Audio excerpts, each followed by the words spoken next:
கொடுத்த கடமை வீரன் ஞானம் புகழும் கலைஞர் பேரன்.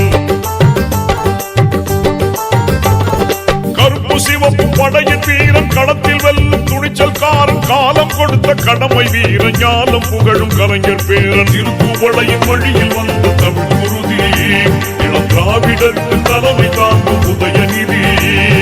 திருப்புவளையின் வழியில் வந்த தமிழ் குருதி இளம் திராவிடருக்கு தலைமை தாங்கும் உதயநிதி. கருப்பு சிவப்பு படையின்